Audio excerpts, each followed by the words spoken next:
জাতীয় সংগঠনৰ কাৰ্যালয়খন বিনা পাৰ্মিশ্যনত তলা লগোৱাৰ বাবে দুজন ব্যক্তিৰ ওপৰত লাচিত সেনাই এখন এজাহাৰ পত্ৰ দাখিল কৰে বৰপথাৰ আৰক্ষী থানাত। লগে লগে আৰক্ষী বিষয়াই এই দুজন ব্যক্তিক গ্ৰেপ্তাৰ কৰে, জয়ন্ত পাল আৰু তপন পালক।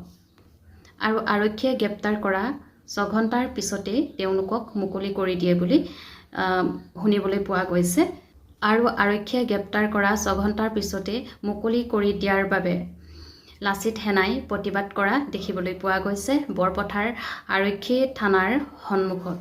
এতিয়া কথা হ'ল, গ্ৰেপ্তাৰ কৰাৰ কিমান ঘণ্টাৰ পিছত আৰক্ষীয়ে একশ্যন ল'ব লাগে সেইটো আমি নাজানো, কিন্তু ইয়াত লাচিত সেনাই প্ৰতিবাদ কৰা দেখিবলৈ পোৱা গৈছে যে 24 ঘণ্টা নহওঁতেই কিয় তেওঁলোকক মুকলি কৰি দিলে বুলি বাৰে বাৰে প্ৰতিবাদ কৰা দেখিবলৈ পোৱা গৈছে। আৰু আৰক্ষী বিষয়াসকলেও কোৱা শুনিবলৈ পোৱা গৈছে যে তেওঁলোকে আইনৰ ওপৰত যাব নোৱাৰো বুলি। কিন্তু ইয়াত কি ভুল কি শুদ্ধ এইটো আমি নাজানো। ভিডিঅ'টো লগাই দিছোঁ, আপোনালোকেও চাব পাৰিব।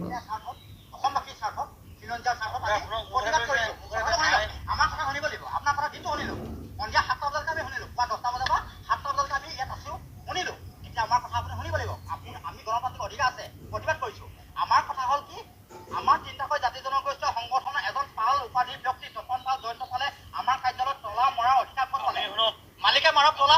এজন মালিক আপোনাৰ এজাহাৰ দিছে। হয়, এই এজাহাৰখনৰ যিখিনি আইন সংগত ব্যৱস্থা ল'ব আপোনাৰ আপোনাৰো দায়িত্ব আছে না? আপোনাক প্ৰশাসনৰ মোৰ দায়িত্ব নহয়, আপোনালোকে যিটো লিখি দিছে, যি মানে যেনেধৰণে দিছে কিন্তু আইন সংগত ব্যৱস্থা আমি সেইটো গ্ৰহণ আমি এজাহাৰখনত দেখিছোঁ যে তপন পাল আৰু জয়ন্ত পাল নামৰ ব্যক্তিজনে আমাৰ এতিয়া মোৰ কথা হ'ল মই আইন সংগত ব্যৱস্থা লৈছোঁ। আপোনালোকে কালি ৰাতিলৈ আহিব, আমি 24 ঘণ্টা ইয়াত বহিম। আমি আজি গোটেই ৰাতি ইয়াত থাকিম, গোটেই ৰাতি আমি ইয়াত থাকিম। আমাক ন্যায় লাগিব আৰু আপোনালোকে আইন হাতত আমি আইন হাতত আইন সংগত ব্যৱস্থা লৈছোঁ। আমি আইন হাতত আমি দেশৰ কাৰণে ওলাই আহিছোঁ। আপোনালোকে গুলি মাৰিলে মাৰিব পাৰে। আমি ওলাই আহিছোঁ, আমি ওলাই আহিছোঁ। আমি ইলিগেল কথা নকওঁ, আমি নকওঁ, আমিও নকওঁ। আমি দেশতকে মোমাই ডাঙৰ নহয় ছাৰ, দেশতকে মোমাই ডাঙৰ নহয়। আমি ওলাই আহিছোঁ, আমাক ন্যায় লাগিব।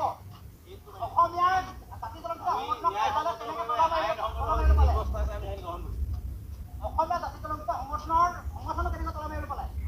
মালিকে মাৰক তলা। আমি মালিক আপোনালোকৰ ফালৰ পৰা দায়িত্ব আছিল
আমাক ন্যায় লাগিব।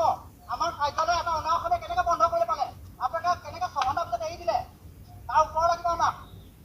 আমি শান্ত নহওঁ, মৰি যাম। আমি জাতিৰ স্বাৰ্থত মৰিম ছাৰ।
আমি ৰাজি আছোঁ নহয় দেশতকৈ মোবাইল ডাঙৰ নহয় আমি জাতিৰ কাৰণে আমি ওলাই আহিছোঁ মই বুলি আপোনাক মাৰিব পাৰে কি কৰিব পাৰে আপোনাৰ একশ্যন আছে লিগেল একশ্যন আছে লওক কিন্তু আমাৰ কথা হ'ল কি যে আমাৰ চব